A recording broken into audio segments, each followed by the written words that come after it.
नमस्कार, मैं हूं सोनिया और आप देख रहे हैं कार्यक्रम आध्यात्मिक ज्ञान चर्चा। तो आइए शुरुआत करते हैं कार्यक्रम की और जानते हैं विचार जगत गुरु तत्वदर्शी संत रामपाल जी महाराज बनाम परम पूज्य संत महामंडलेश्वर स्वामी ज्ञानानंद जी के विचार। महाराज जी, आपका इष्ट देव कौन है? श्री राधे।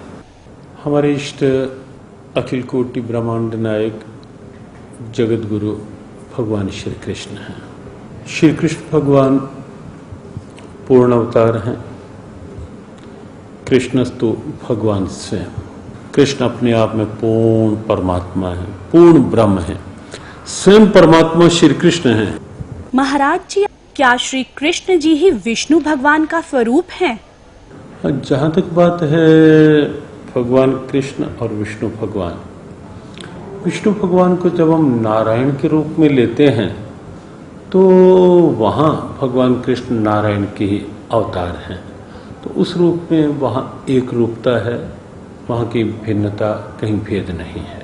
महाराज जी, ये भी आपसे जानना चाहेंगे कि समाधि अभ्यास यानी कि मेडिटेशन, राम, हरे कृष्ण, हरिओम आदि से मोक्ष संभव है या नहीं? परमात्मा का कोई भी नाम है, राम कहें, कृष्ण कहें, ओम कहें, कोई भी नाम है, वो निश्चित रूप से सक्षम है। नाम के माध्यम से समाधि और समाधि के माध्यम से मोक्ष। महाराज जी, आपसे जानना चाहते हैं कि क्या ब्रह्मा जी, विष्णु जी, महेश जी की जन्म और मृत्यु होती है? जन्म और मृत्यु शब्द तो नहीं लगा सकते उनके साथ, लेकिन ये निश्चित है कि कहीं न कहीं उनकी आयु सीमा है। जब हम त्रिदेव के रूप में उन्हें लेते हैं तो कहीं न कहीं एक आयु सीमा साथ साथ रहती है। ब्रह्मा जी भी हर सर्ग में, सृष्टि के हर उत्पत्ति में ब्रह्मा जी आते हैं, उत्पत्ति करते हैं, और हर प्रलय में फिर ये देव जो है ये इस विराट परमात्मा में लीन हो जाते हैं। तो इसलिए जन्म और मृत्यु शब्द नहीं, सर्ग और उसके पश्चात उस विराट परमात्मा में एक रूपता, लय होने की स्थिति वो साथ साथ है।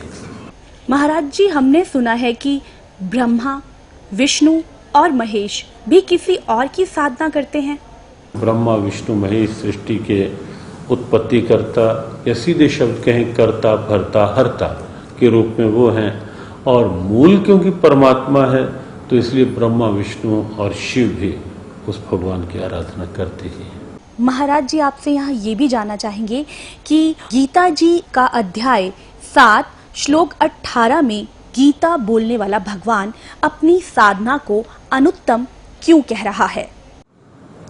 गीता के 7वें अध्याय का 18वां श्लोक जो है उसकी आप गहराई में देखेंगे तो एक बड़ी प्रेरणा है। भगवान 18वें श्लोक में कहते हैं, उदारा सर्वे वेते ज्ञानी त्वात्मैवमतम आस्थिता सायुक्तात्मा मामेव अनुत्तमाम गतिम। तो यहाँ जो श्लोक है, भगवान कहते हैं सभी भक्त मेरे उदार हैं, सभी भक्त अच्छे हैं। ज्ञानी भले ही एक रूप होने के कारण मेरी आत्मा है, मेरे से एक रूप है, लेकिन आगे जो कहा आस्थिता साही युक्तात्मा मामेव अनुत्तमाम गतिम, यहाँ जो अनुत्तमाम गतिम है, क्योंकि ज्ञानी परमात्मा से एक रूप हो जाता है, जो तू है सो मैं हूँ। भगवान कहते हैं वो उस गति को पा लेता है, उस स्थिति को पा लेता है जिसके समान और जिससे श्रेष्ठ और कोई दूसरी गति नहीं होती। यहाँ जो अनुत्तमाम गतिम शब्द है, अनुत्तम की साधना की बात है, वो उस अवस्था की बात है जो जीव का परमोच्च लक्ष्य है, सर्वोच्च लक्ष्य है, जीव का परम प्राप्तव्य है, जिस प्राप्ति के पश्चात और कुछ पाना शेष नहीं रहता। ये गीता की एक दिव्यता है जो इस श्लोक के माध्यम से भगवान ने प्राप्त करने की प्रेरणा दी और कहा कि उसके समान कोई गति नहीं। एक प्रश्न आपसे जरूर करना चाहेंगे महाराज जी। गीता जी के 18वें अध्याय के 62वें श्लोक में गीता बोलने वाला भगवान अर्जुन को पूर्ण मोक्ष प्राप्ति के लिए अपने से किस अन्य भगवान की शरण में जाने को कह रहा है? वह परमेश्वर कौन है? श्रीमद् भगवद गीता को लेकर एक बड़ा रहस्यपूर्ण प्रश्न है और ये श्लोक अपने आप में बहुत महत्वपूर्ण है गीता का। तमेव शरणम गच्छ सर्वभावेन भारत तत्प्रसादात प्राम शांति में स्थानम प्राप्स्यसि शाश्वतम। जिस 18वें अध्याय के 62वें श्लोक की चर्चा आपने की, वो चर्चा इसी श्लोक को लेकर, तम उस परमात्मा की शरण में तू जा, वहां से तुझे परम शांति और मोक्ष मिलेगा उसकी कृपा से। वस्तुतः कोई और परमात्मा नहीं है। हमने पूर्व में भी एक प्रश्न के उत्तर में कहा कि कृष्णस्तु भगवान स्वयं, कृष्ण अपने आप में पूर्ण परमात्मा है, पूर्ण ब्रह्म है। तो ये थे स्वामी ज्ञानानंद जी के विचार। और आइए अब जानते हैं आदरणीय इस्कॉन प्रमुख महंत दास जी के विचार। आपका इष्ट देव कौन है? हमारे इष्ट देव तो भगवान श्री कृष्ण हैं। हम तो उन्हीं के लिए जन्म जन्मांतर तक उन्हीं की सेवा के लिए आराधना करते हैं कि उनकी कृपा मिले, जिससे कि अंतिम समय जब हम प्रयाण काल होता है, जब हम शरीर छोड़ें, तो भगवान का कीर्तन करते, उनका स्मरण करते हुए हम उनके धाम में प्रवेश करें। हरे कृष्ण। मैं यही आपसे जानना चाहूंगी कि श्री कृष्ण जी ही विष्णु का स्वरूप है, क्या ये सच है? ऐसा है कि अगर आप श्रीमद् भागवत पढ़ेंगे तो आपको पता चलेगा कि कृष्णस्तु भगवान स्वयं। विष्णु में और कृष्ण में कोई अंतर नहीं है, केवल एक ही अंतर है कि जैसे कोई व्यक्ति ऑफिस में और अपने घर में हो, तो जब वो ऑफिस में जाता है तो बहुत सज संवर के ड्रेस वेस ठीक से पहन के जाता है, जब घर पे है कोई फॉर्मेलिटी नहीं है। तो श्री कृष्ण का जो स्वरूप है वो निज धाम में है, अपने घर में बैठे हुए। तो जब उन्हें पालन करना होता है तो विष्णु के रूप में मुकुट उकुट पहन करके और विधिवत सुदर्शन चक्र धारण करके फिर हो जाते हैं। प्रभु जी, यहाँ एक और है जहन में हमारे सवाल कि समाधि अभ्यास यानी कि मेडिटेशन, राम हरे कृष्ण हरि ओम आदि से मोक्ष संभव है या नहीं? ये तो बहुत उत्तम स्थिति है, लेकिन समाधि कैसे होगी जब मन हमारा भौतिक वस्तुओं में उलझा हुआ है? समाधि कैसे होगी? इसलिए मंत्रोच्चार के द्वारा हरे कृष्ण कृष्ण कृष्ण हरे हरे, हरे राम राम राम हरे हरे, इस मंत्र का दृढ़ निश्चय के साथ जप कर देंगे तो हमारा मन स्थिर हो जाएगा। और जब मन हमारा स्थिर हो जाएगा तो हमारी स्थिति समाधि में लीन हो जाएगी। और वो जो समाधि है कृष्ण स्मरण की समाधि, कृष्ण के साथ रमण करने की समाधि, कृष्ण की भक्ति की समाधि, वो हमें कृष्ण के प्रेम में बांध देगी। प्रभु जी, यहाँ मैं जानना चाहूंगी कि ब्रह्मा विष्णु महेश की भी मृत्यु होती है? वो एक विशिष्ट मूर्ति है। ब्रह्मा विष्णु और जो शंकर हैं, ब्रह्मा की तो मृत्यु होती है, उनका भी जीवन काल है। तो कहने का तात्पर्य ये है कि भगवान चाहे ब्रह्मा हो विष्णु हो महेश हो, इनकी भी मृत्यु संभव है? नहीं, विष्णु की मृत्यु नहीं होती है और शंकर भी अमर है। ब्रह्मा, इन तीनों गुणों में जो ब्रह्मा का रिप्रेजेंटेशन है, शास्त्रों के आधार पर यह निश्चित किया गया है कि उनका समय निश्चित है। क्या ब्रह्मा विष्णु महेश भी किसी और इष्ट की साधना करते हैं? देखिए, ये तीनों के तीनों भगवान श्री कृष्ण का ही स्मरण करते हैं। कहा जाता है गीता जी के अध्याय 7 और श्लोक 18 में गीता बोलने वाला भगवान अपनी साधना को अनुत्तम क्यों कह रहा है? यहाँ पर अनुत्तमा गति कहा उन्होंने। इससे पहले के श्लोक में भगवान ने कहा कि चतुर्विधा भजन्ति माम जना सुकृतिचार्जुन आर्थ अर्थार्थी जिज्ञासु ज्ञानी च भरतर सब। 4 प्रकार के लोग मेरी भक्ति करते हैं। भगवान कहते हैं कि जो लोग हमारे भक्त हैं वो सर्वश्रेष्ठ है, लेकिन साथ साथ जो लोग ज्ञानी हैं, जो मेरे परम ज्ञान को जानते हैं, गीता के इस गुह्य ज्ञान को जानते हैं, उन्हें भगवान कहते हैं उनको मैं अपने समान मानता हूँ और उन्हें निश्चित रूप से अनुत्तमा गति अर्थात उन्हें मेरे धाम की प्राप्ति होती है। मैं यही आपसे जानना चाहूंगी कि गीता जी के 18वें अध्याय के 62वें श्लोक में गीता बोलने वाला भगवान अर्जुन को पूर्ण मोक्ष प्राप्ति के लिए अपने से किस अन्य भगवान की शरण में जाने को कह रहा है? वह परमेश्वर कौन है? कृष्ण के अतिरिक्त कोई भगवान ही नहीं है कि उस परम ईश्वर की अर्थात उस श्री कृष्ण, उस मेरे कृष्ण की या मेरी आराधना तो हृदय में बैठ के करो। ये थे आदरणीय इस्कॉन प्रमुख महंत दास जी के विचार। और आइए अब जानते हैं जगत गुरु तत्वदर्शी संत रामपाल जी महाराज के विचार। सतगुरुदेव की जय। बंदी छोड़ कबीर परमेश्वर जी की जय। बंदी छोड़ गरीबदास जी महाराज जी की जय। स्वामी रामदेवानंद जी गुरु महाराज जी की जय।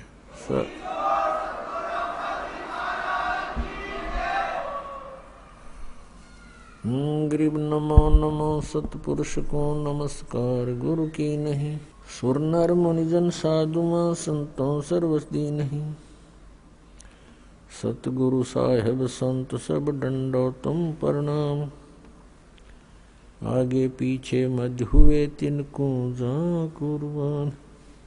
गीता जी के 16वें अध्याय के 23वें श्लोक में लिखा है कि शास्त्र विधि को त्याग कर जो मनमाना आचरण करते हैं उनकी न तो गति होती है, न कोई सुख प्राप्त होता है, न उनकी कोई सिद्धि प्राप्त होती है। यूजलेस। गीता जी अध्याय नंबर 16 के श्लोक 24 में तुरंत कहा है कि इससे तेरे लिए अर्जुन कर्तव्य और अकर्तव्य की व्यवस्था में सदग्रंथ ही प्रमाण है, नथिंग एल्स। किसी की दंत कथा पर मत विश्वास करना। जो अपने सदग्रंथों में लिखा है उसी में वे ऑफ वर्शिप सही है, फाइनल है। अब जैसे ये श्री कृष्ण जी के पुजारी पवित्र हिंदू धर्म में जितने भी पुण्यात्मा हैं, अब गीता जी को सिरोधार्य मानते हैं और नाम जपते हैं हरे राम हरे कृष्ण राधे राधे श्याम मिला दे, ओम नमः शिवाय, ओम भागवते वासुदेव नमः, एवं नमः। ये पता नहीं कितने मंत्र बना रखे। गीता जी में है कोई मंत्र ऐसा? गीता जी में फाइनल फैसला कर रखे है। गीता जी अध्याय नंबर 8 के श्लोक नंबर 13 में कहा कि ओम इति एक अक्षरम ब्रह्म व्यवहारण माम अनुसमरण ये प्रयाति तदन देहम सयाति परमाम गति। मुझ ब्रह्म का, माम ब्रह्म, मुझ ब्रह्म का केवल ओम इति एक अक्षरम। ये ओम एक अक्षर है, नथिंग एल्स, और कुछ नहीं। उच्चारण करके सिमरण करता हुआ जो अंतिम श्वास तक शरीर छोड़ने तक इसका सिमरण करता हुआ छोड़कर जाता है, यह प्रयाति तदन देहम सयाति परमाम गति, वो परम गति को प्राप्त होता है। ओम से मिलने वाली परम गति, ओम से मिलने वाली श्रेष्ठ गति कौन सी है? ब्रह्म लोक प्राप्ति, क्योंकि ओम ब्रह्म का मंत्र है। गीता जी अध्याय नंबर 7 के श्लोक नंबर 18 में गीता ज्ञानदाता ब्रह्म श्री कृष्ण जी में बोल रहा है। वो कह रहा है कि मेरी गति में ये उदार आत्मा है तो अच्छी, लेकिन ये मेरे वाली घटिया गति में ही आश्रित रहे। ओम से मिलने वाली जो सुविधा है, मोक्ष है, जितना कहते यो तो व्यर्थ है, घटिया है, अनुत्तम है। अनुत्तम क्यों है? क्योंकि गीता ज्ञानदाता स्वयं कह रहा है 4 अध्याय के 5वें और 9वें श्लोक में, 2 अध्याय के 12वें श्लोक में, 10वें अध्याय के 2 श्लोक में, अर्जुन तेरे और मेरे बहुत जन्म हो चुके हैं, तू नहीं जानता मैं जानता हूं। तो इसी से दे के जन्म मृत्यु ब्रह्म की भी और पुजारी भी फिर दुखी जन्म और मृत्यु जैसा दुख नहीं पृथ्वी पर।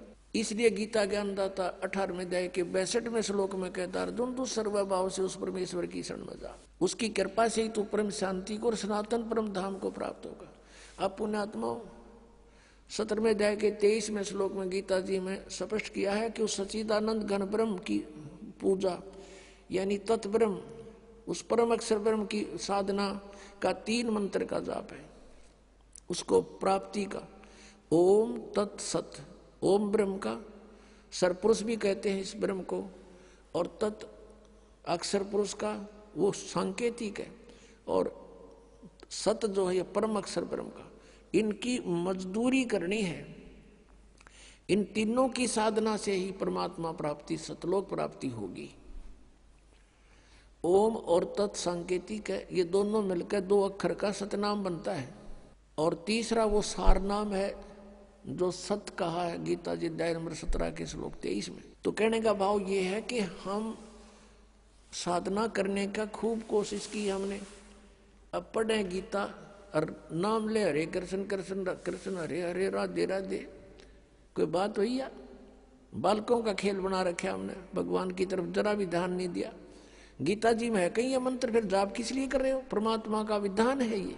हमने गीता जी के अतिरिक्त, वेदों के अतिरिक्त किसी की भी आदेश की पालना नहीं करनी है। यदि हम परमात्मा के विधान के विरुद्ध किसी की आज्ञा का पालन करके साधना करते हैं तो वो शास्त्र विधि को त्याग कर मनमाना आचरण है।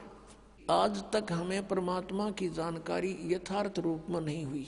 अब जो परमेश्वर आए थे 600 वर्ष पहले बनारस में, उस समय भी परमेश्वर यही कहा करते थे कि तुम जिन भगवानों की पूजा करते हो इनकी पूजा का विधान वेदों में नहीं है, और ब्रह्मा विष्णु महेश को आप अजरो अमर मानते हो, ये अजर अमर नहीं है, इनकी जन्म मृत्यु होती है।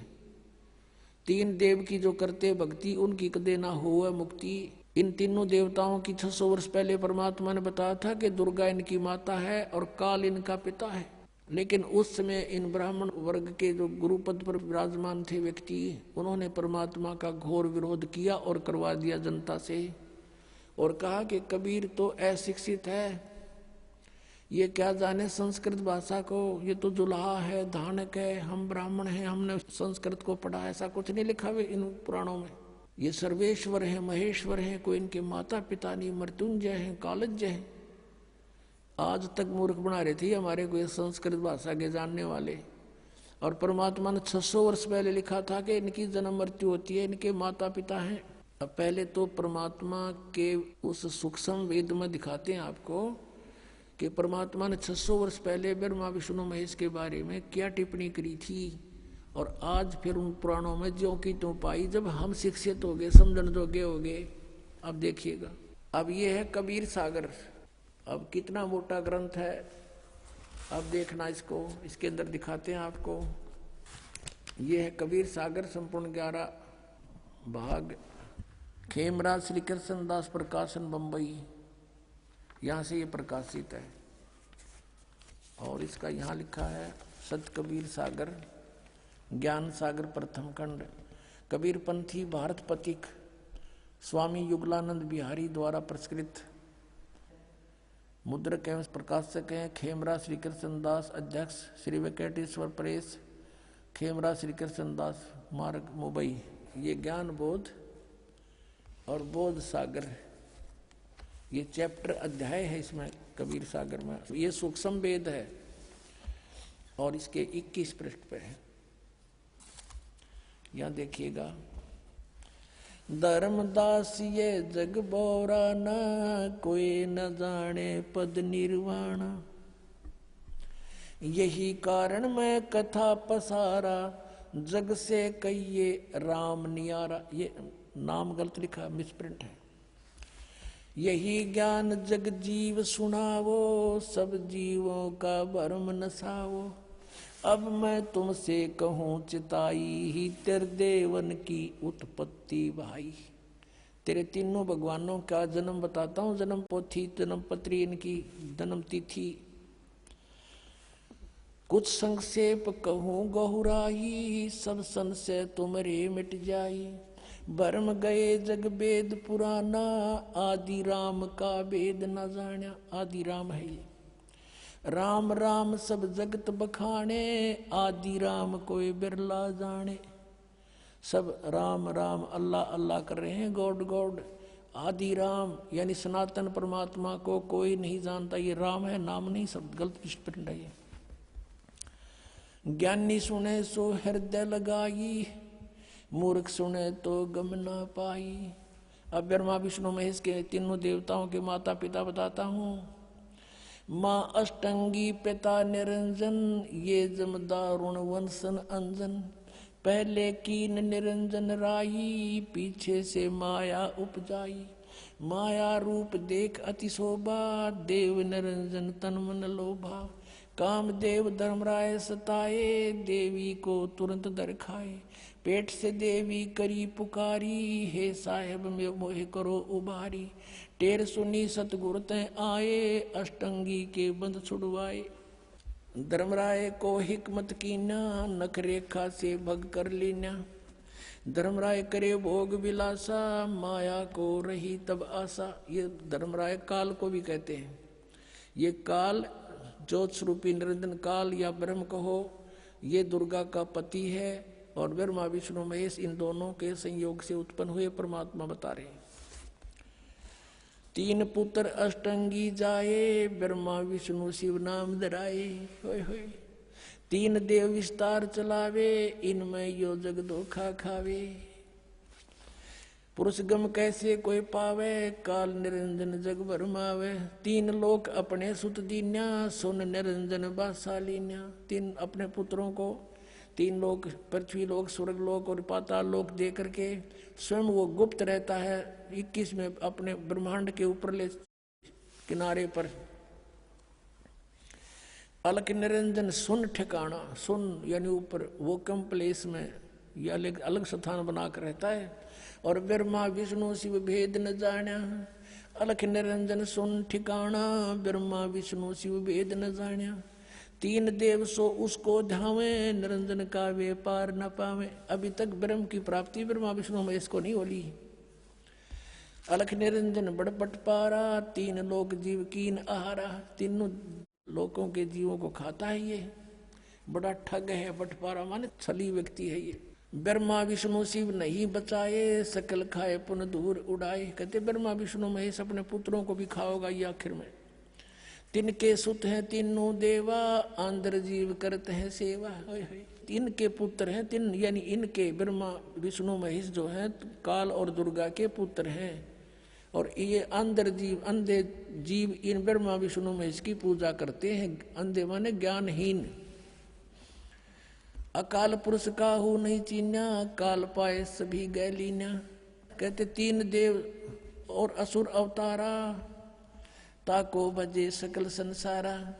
तीनों गुण का ये विस्तारा, धर्मदास मैं कहूँ पुकारा। गुण तीनों की भक्ति में ये भूल पड़ो संसार, कह कबीर निज नाम बिना कैसे उतरो पार। तीन देव की करते भक्ति, उनकी कदे ना हो मुक्ति। कबीर परमात्मा जी 600 वर्ष पहले कहा करते थे ये ज्ञान। और इन संस्कृत भाषा के जानने वालों ने कहा था कि कबीर जी तो अनपढ़ हैं, अशिक्षित हैं, ये संस्कृत भाषा को कैसे समझ सकते, ये झूठा है, कपटी है, झूठ बोलता है। ऐसा घोर विरोध करा दिया परमात्मा का। वो सितम ढाए परमात्मा के ऊपर कि परमात्मा 600 वर्ष पहले आकर ये कह गए थे कि ब्रह्मा विष्णु महेश के ये माता पिता हैं, इनकी जन्म मृत्यु होती हो, ये अजरमर नहीं है, ये नासवान है, इनकी पूजा से मोक्ष नहीं। इनकी जब आप जन्म मृत्यु तो मैं मोक्ष कैसे देंगे? हमें मोक्ष चाहिए गीता जी वाला। गीता जी अध्याय नंबर 15 के श्लोक नंबर 1 से 4 में कहा कि तत्वदर्शी संत की ऊपर लटके हुए, ऊपर को जड़ नीचे को तीनों गुण रूपी शाखा वाला उल्टा लटका हुआ संसार रूपी वृक्ष है, ऊपर को जड़ तो पूर्ण परमात्मा है और ब्रह्मा विष्णु महेश रूपी इसकी शाखाएं हैं। और तत्वदर्शी संत वो होगा जो इसके सभी भाग बता देता है। उसके पश्चात परमेश्वर के उस परम पद की खोज करनी चाहिए जहां जाने के बाद साधक फिर लौट कर कभी नहीं आते। गीता जी अध्याय नंबर 15 के श्लोक 4 में कहा है। और जिस परमेश्वर ने सब ब्रह्मांडों की रचना की है उसी की भक्ति करो, अन्य की नहीं। अध्याय नंबर 18 के श्लोक नंबर 62 में कहा कि अर्जुन तू सर्वभाव से उस परमेश्वर की शरण में जा, उसकी कृपा से तू परम शांति को और सनातन परम धाम को प्राप्त होगा। अपने आत्माओं, अब ब्रह्मा विष्णु महेश ही नासवान और ब्रह्म गीता ज्ञानदाता ये ब्रह्म है। ये चौथे अध्याय के 5वें 9वें श्लोक में, दूसरे अध्याय के 12वें श्लोक में, 10वें अध्याय के दूसरे श्लोक में कहता है कि तेरे और मेरे बहुत जन्म हो चुके हैं अर्जुन, तू नहीं जानता मैं जानता हूं। तो ये ब्रह्म भी नासवान। अब आपको दिखाते हैं श्री शिव पुराण के अंदर कि ब्रह्मा और विष्णु और शिव जी के कौन है माता पिता। पुण्यात्माओं, यदि ये सदग्रंथ आज भी संस्कृत में होते तो ये दास भी आपके रूबरू नहीं कर सकता है सच्चाई को, भले ही आप शिक्षित हो चुके हो। अब अनुवाद उन्हीं के द्वारा किया हुआ गीता प्रेस गोरखपुर वालों से, और उनमें स्पष्ट लिखा हुआ है और इनके आज तक समझ में नहीं आई ये कहानी के है। इनके माता पिता लिख रखे और आज तक हमें नहीं बता पाए, क्योंकि कहते हैं मोती मुक्ता दर्शत नाई ये जगह सब अंदरे, दिखत के तो नैन चश्मे का फेरा मोतिया बंदरे। इनका मोतिया बंद हो रहा था, किसी का मोतिया बंद हो जाए आंखों में, आंखें स्वस्थ दिखाई देती हैं जैसे इसको खूब दिखता होगा, पर उसने दिखता कती नहीं। तो ये दिखे थे विद्वान संस्कृत भाषा बोला करते, हमने सोचा कि महर्षि हैं, इन्हें घोट रखी है पुराण, सारे संस्कृत बोल रहे हैं। आज देखा वेदों और गीता के बारे में इनको कह का पता नहीं था, इन विद्वानों को, मंडलेश्वरों को, महर्षियों को। और परमेश्वर ने आके 600 वर्ष पहले जिसको ये अशिक्षित कहा करते थे कि वो क्या जाने वेदों और सदग्रंथों के और पुराणों के बारे में, संस्कृत भाषा जानता नहीं, परमात्मा ने संस्कृत भाषा की आवश्यकता नहीं, वो सारी भाषाओं को समझते हैं। और उन्होंने जो अपने द्वारा रची हुई सृष्टि और सारा कुछ उसके सामने रचा गया तो वो सब कुछ ठीक बोलेगा। अब देखो शिव पुराण, संक्षिप्त शिव पुराण, गीता प्रेस गोरखपुर से प्रकाशित, संपादक है हनुमान प्रसाद पोदार, प्रकाशक में मुद्रक है गीता प्रेस गोरखपुर, गोविंद भवन कार्यालय कोलकाता का संस्थान। रुद्र संहिता 98 पृष्ठ के बिल्कुल नीचे आते हैं, 5वां अध्याय का यह अंत है, एंड है। अपने पुत्र नारद की यह बात सुनकर लोग पितामह ब्रह्मा वहां इस प्रकार बोले। ये 5वां अध्याय समाप्त हुआ, इसका आगे यहाँ प्रकरण शुरू हो जाता 6 में। ब्रह्मा जी ने कहा, ब्रह्मन अपने पुत्र नारद से कहा, देव श्रोमणे, तुम सदा समस्त जगत के उपकार में लगे रहते हो। तुमने लोगों के हित की कामना से बहुत उत्तम बात पूछी है। जिसमें समस्त चराचर जगत नष्ट हो गया था, सर्वत्र अंधकार ही अंधकार था, कुछ भी नहीं था। उस समय तत् सद ब्रह्म, इस श्रुति में जो सत सुना जाता है एकमात्र वही शेष था। ये 99 पृष्ठ पे पढ़ा पाना। अब 100 पृष्ठ पे आते हैं, ये 100 पृष्ठ पे है, यहाँ नीचे आते हैं। जिस परब्रह्म के विषय में ज्ञान और अज्ञान पूर्ण उक्तियों द्वारा इस प्रकार विकल्प किए जाते हैं। अब ब्रह्मा जी का ज्ञान सुन लो, कुछ ज्ञान, कुछ झूठा, कुछ सच्चा, यानी ज्ञान अज्ञान दोनों के विषय जो हमने सुना है वो बता रहा हूँ। उसने कुछ काल के बाद द्वितीय की इच्छा प्रकट की, उसके भीतर एक से अनेक होने के संकल्प उदित हुए। तब उस निराकार परमात्मा ने अपनी लीला शक्ति से अपने लिए मूर्ति की कल्पना की। ये कहे निराकार हो ब्रह्म, और फिर कहते हो मूर्ति बन गया, वो छुपा रहता है। गीता जी अध्याय नंबर 7 के श्लोक 24-25 में ये काल बोल रहा, गीता कहता मैं अपनी योग माया से छुपा रहता हूँ, सबके सामने नहीं आता। तो ये क्या करता, अपने कभी शिव के रूप में, अपने पुत्र के रूप में, कभी किसी को ब्रह्मा के रूप में दर्शन देता है। अब यहाँ ब्रह्मा इसीलिए कह रहा है कि वो तब उस निराकार परमात्मा ने अपनी लीला शक्ति से अपने लिए मूर्ति की कल्पना की, वो आकार में आया, क्या बना, जो मूर्ति रहित परम ब्रह्म है। ये ब्रह्म को परम ब्रह्म बोल रहा है, उसी की मूर्ति भगवान सदाशिव है। युग काल जो है सदाशिव रूप में प्रकट हो गया। अर्वाचीन और प्राचीन विद्वान उन्हीं को ईश्वर कहते हैं। उस समय एकाएक ही रहकर स्वेच्छानुसार विहार करने वाले उन सदाशिव ने अपने विग्रह से स्वयं ही एक स्वरूप भूता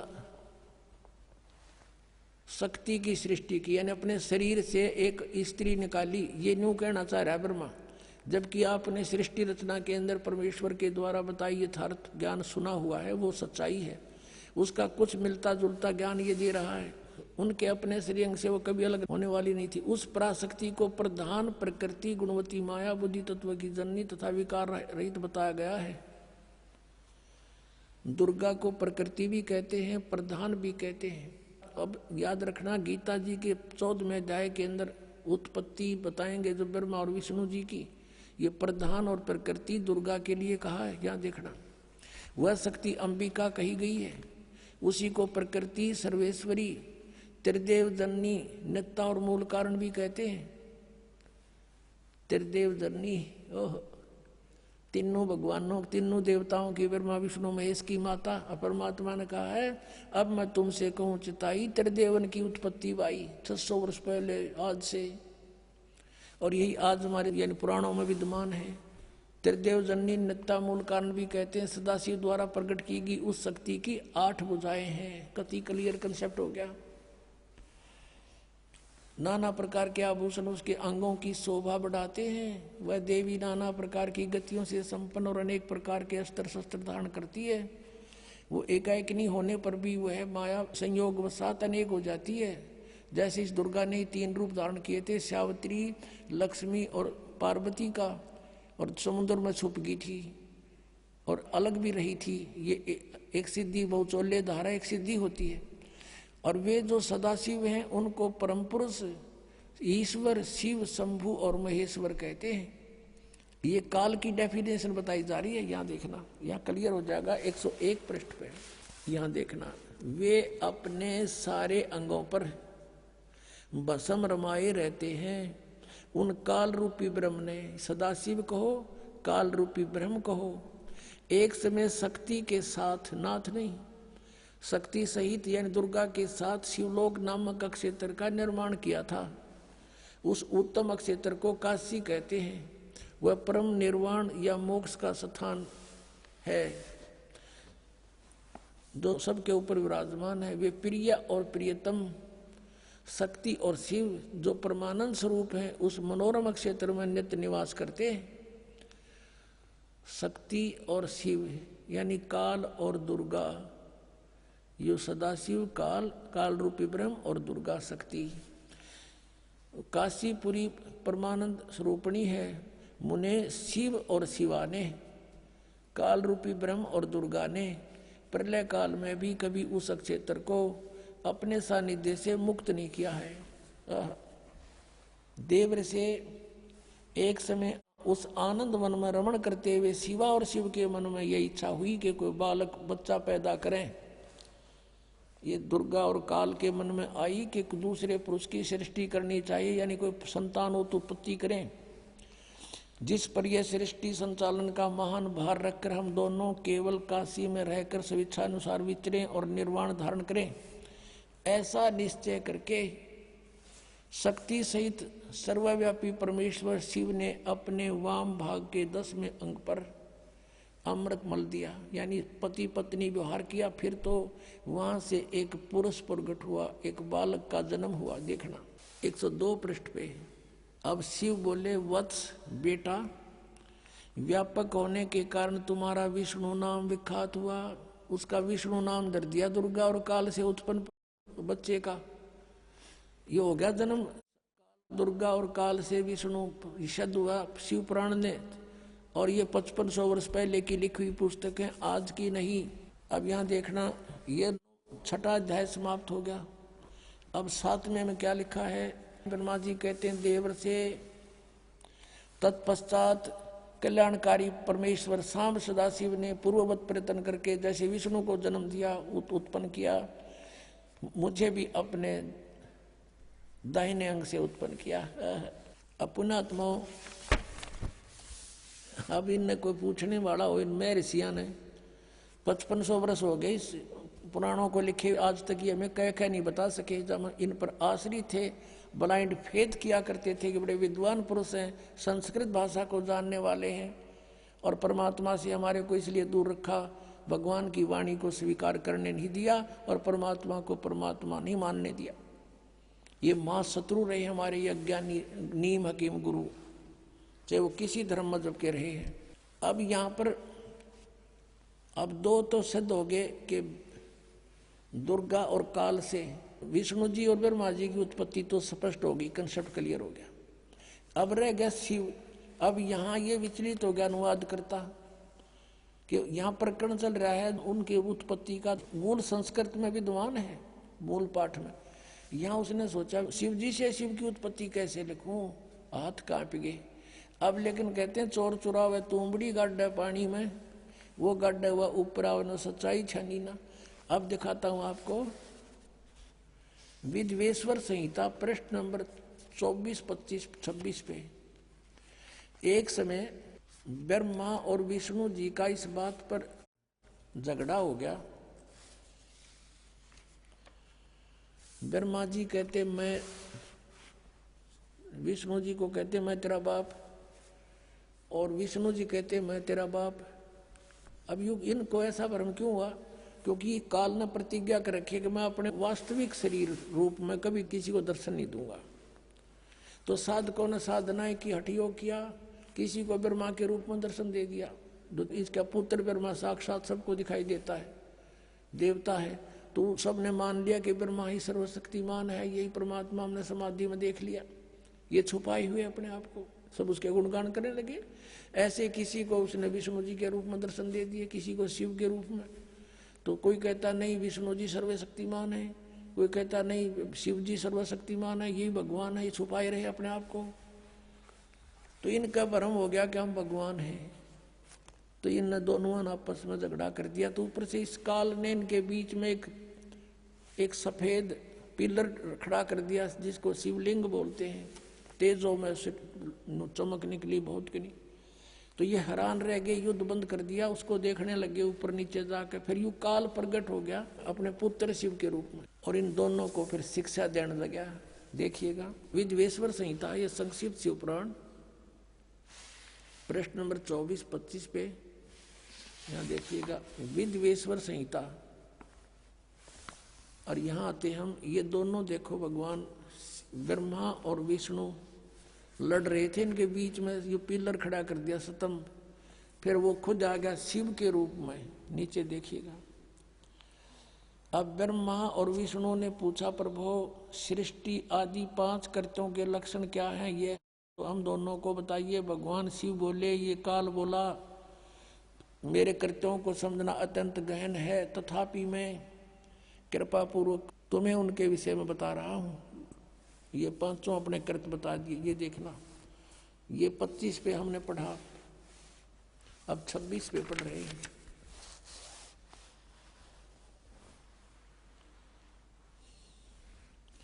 पुत्रों, अब ये काल कहता है ब्रह्मा और विष्णु जी को, पुत्रों तुम दोनों ने तपस्या करके प्रसन्न हुए मुझ परमेश्वर से सृष्टि और सतीथि नामक 2 कृत्य प्राप्त किए हैं। तुमने, तुम्हारे को जो एक विभाग दिया है वो मैंने दिया, पर तुमने पहले तपस्या की, तप के बदले में दिए हैं। ये दोनों तुम्हें बहुत प्रिय हैं। इसी प्रकार मेरी विभूति स्वरूप रुद्र और महेश्वर ने, ये मैं नहीं है, ने 2 अन्य उत्तम कृत्य संहार और तिरोभाव मुझसे प्राप्त किए हैं। अब देखो 4 हो गए, ये 2 तो ये हो गए तुम दोनों ने, ब्रह्मा और विष्णु जी, और रुद्र और महेश्वर, और बोलने वाला 5वां सिद्ध हो गया, युविन का पुत्र है। अब पुण्यात्माओं, ये ज्ञान परमेश्वर ने 600 वर्ष पहले कहा था धर्मदास जी को, और धर्मदास जी से कहा था तू अभी डंडोरा ना पीटिए इसका, आन देश में फिर सब की जो ना गांठ बांध देंगे। अभी तो ये हमने मूर्ख समझ रहे हैं, हमारे बच्चों को मुझसे दूर किए बैठे हैं। बिचली पीढ़ी आओगी जब देखेंगे इन्हें। अब सब अक्का बक्का रह गए, अब इनके पास कोई जवाब नहीं। जनता इनसे प्रश्न करती है कि तुम कहाँ सोया करते, मैं ऋषि हो, ये तुमने बैठा दिया, सारे समाज में भूत बना दिए, शास्त्र विरुद्ध ज्ञान सुना दिया। अब इनके बीड़ी धरती हो पृथ्वी होगी, इनको मुश्किल माचेगी। सारे पंथाड़ा ने देख लिए। अब ये टीवी पर चलता है, पुस्तक भेज रहे हैं बड़ा बना करके, इसको पढ़कर समझदार बुद्धिमान समाज आज कोई बालक नहीं है। गॉड गिवन माइंड है आज के बच्चों में। अभी न पता ही ना था, कोई विकल्प नहीं था, कोई तुलना करने का कोई तरीका किसी ने बताया नहीं, तुलना करें किसके ज्ञान की। आज ये कंसेप्ट क्लियर करके धर दिया, माप के देख लिए सबने। ये ISI मार्क है जो दास ज्ञान देता है, सब सदग्रंथों में प्रमाणित है। अब वो पूछ रहे हैं उन गुरुओं से, उनको मुश्किल माच रही है, और बुद्धिमान लोग भाग भाग करा रहे हैं। कबीर परमात्मा कहते हैं कि डूबे थे पर उबरे, गुरु के ज्ञान चमक, और बेरा देखा दरदरा उतर चले फड़क। कबीर परमात्मा हमें समझाना चाहते हैं, इन मूर्ख गुरु के पीछे लाग रहे हो, और जब सतगुरु का ज्ञान सुना देखा है तो डूबो होगा हमने। पहले बेड़े हुआ करते, नौका के स्थान पर एक फ्लोटिंग बना लिया करते, पूरा लंबा चौड़ा लकड़ी इसका सूखा, और उसको ऊपर फूस फास ऊपर डाल लेते थे लकड़ ऊंचे ऊंचे, तो वो बेड़ा बोला करते, बेड़ा। और उस बेड़े के ऊपर बैठ के पार करा करते दरिया को, बहुत पुराने समय का वो है।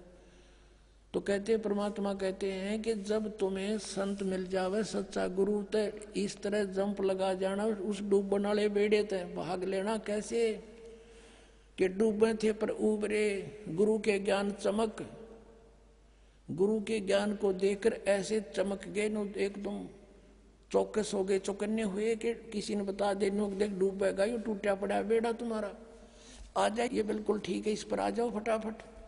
तो कहते हैं यूं देख कर अपने बेड़े को, टूटे हुए को, एकदम फड़क के कूद गए दूसरे पे। एक सेकंड की भी विचार नहीं करे, डूबे इस पर। तो क्या बताते हैं कि जब तुम्हें ये ज्ञान होगा कि जो ज्ञान तुम्हें प्राप्त है वो डुबोने वाला है, तो ऐसे वहां से तुरंत भागना पड़ेगा, जैसे एकदम जंप लगा कर जान बचाने वाली बात होती है। तो कबीर परमात्मा कहते हैं, बेरा देखा डूबे थे पर उबरे, गुरु के ज्ञान चमक, चमक माने नो चौकस हो गए, एकदम चमक का पड़ा करें। और बेड़ा देखा जरजरा, यानी टूटा फूटा तो डुबोएगा। तो उत्तर चले फड़क, फड़क के जैसे कोई पशु के पास में जाकर हॉर्न बजा जर वो एकदम फड़क कर भाग गया करे। कहते नो फड़क के कूद गए दूसरे बेड़े पे, यानी ऐसे गुरु को बदल लेना चाहिए। उस नकली गुरुओं को इस तरह तुरंत त्याग देना पड़ेगा आपको जान बचाने के लिए।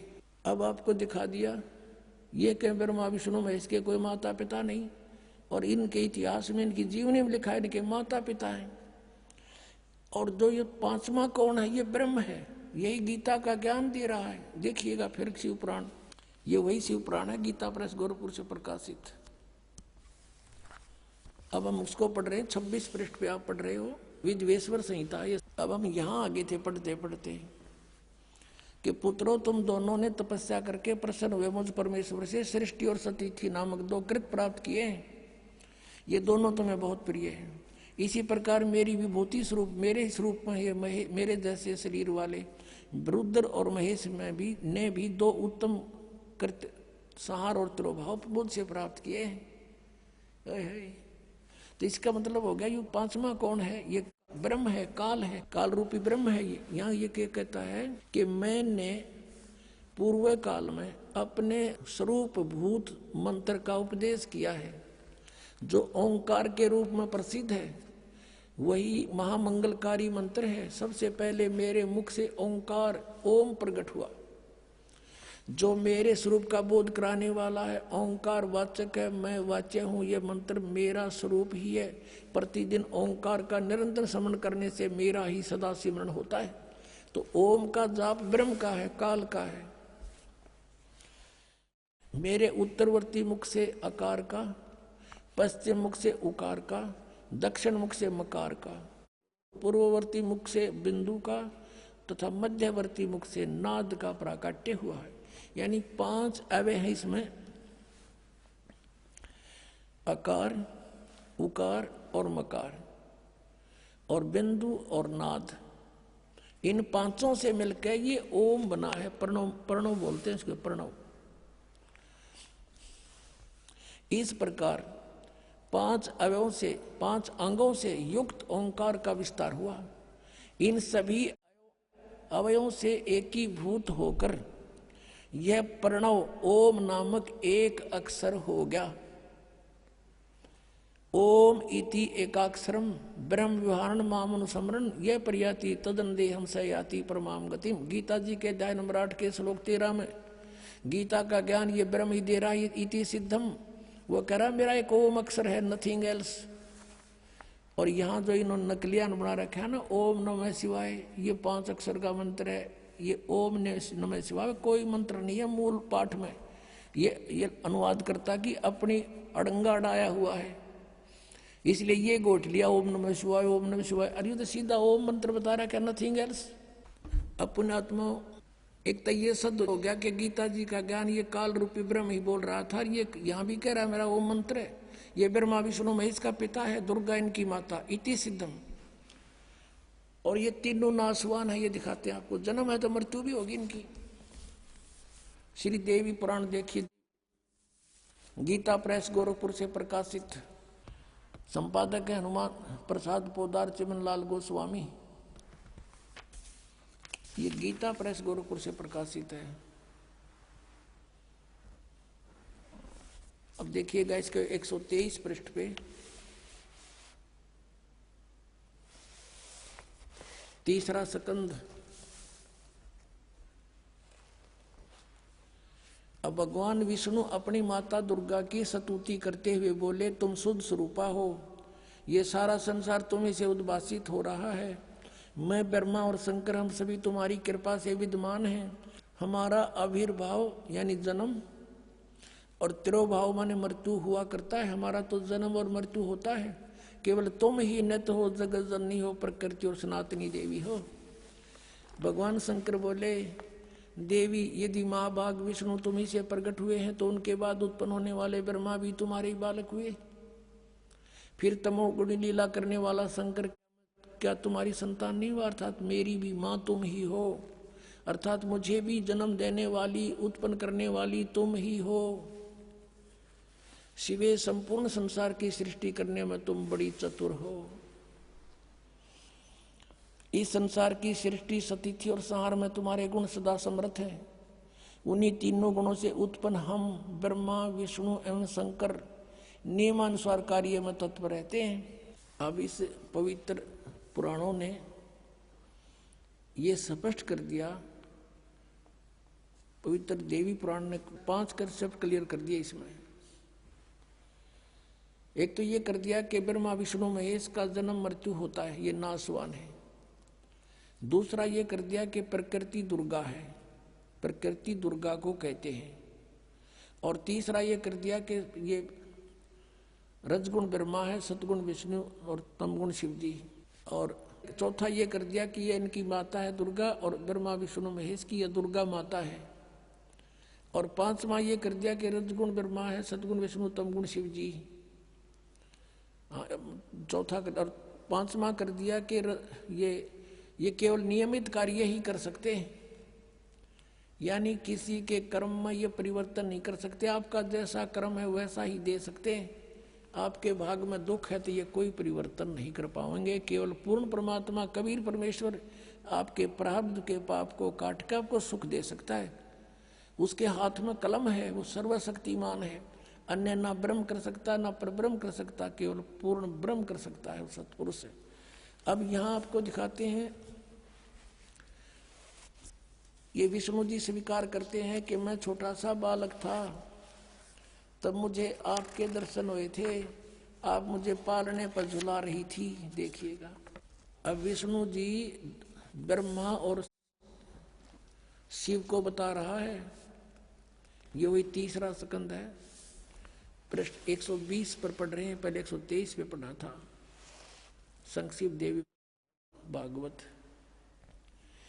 अब विष्णु जी कह रहे हैं ये वे ही दिवांगना हैं, ये वही देवी हैं जिनके प्रलय वर्ण में, यानी जब जल ही जल था, सारा पानी ही पानी था, मुझे दर्शन हुए थे। उस समय मैं बालक रूप में था। विष्णु जी बता रहे हैं मेरा याद आ गया, माँ देखी थी मैंने कभी, और मुझे पालने में झुला रही थी। वट वृक्ष के पत्थर पर एक सुदृढ़ सैया बिछी थी, उस पर लेट कर मैं पैर के अंगूठों को अपने कमल जैसे मुख में लेकर चूस रहा था। गुण तीनों की भक्ति में ये भूल पड़ो संसार, कह कबीर निज नाम बिना कैसे उतरो पार। तीन देव की जो करते भक्ति, उनकी कदे ना हो मुक्ति। उसी समय कहा करते बड़े मंडप में, और वो ब्राह्मण गुरु नकली महर्षि कहा करते झूठा है, देखो क्या कह रहा, मारो डले मारो पत्थर। अब सब पीछे लगा देते, भगवान के परमात्मा आ जाते शब्द गाते हुए। उलाना आता फिर नीरू नीमा के पास, छोटी सी उम्र में लग गए थे वो छेड़ने उनको। 5 साल की उम्र में उनके छक्के छुड़ा दिए थे परमात्मा ने। उनकी उम्र तो है नहीं, वैसे शरीर आए थे, बालक रूप धारण किया था। एक लीला करते हैं उनके नियम में, वेदों में ऐसा प्रमाण है कि वो ऐसा करता है, शिशु रूप धारण करके आते हैं। और उस समय उनकी परवरिश की लीला कुंवारी गायों से होती है परमात्मा की। और 600 साल पहले ये लीला भगवान करके जा रहे हैं, जो आज वेद गवाही दे रहे हैं। तो who is God? Kabir is God. तीन देव की करते भक्ति, उनकी कदे ना हो मुक्ति। कबीर परमात्मा जी 600 वर्ष पहले कहा करते थे ये ज्ञान।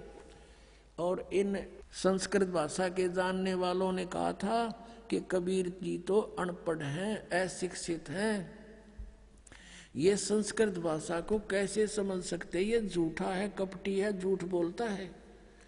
ऐसा घोर विरोध करा दिया परमात्मा का।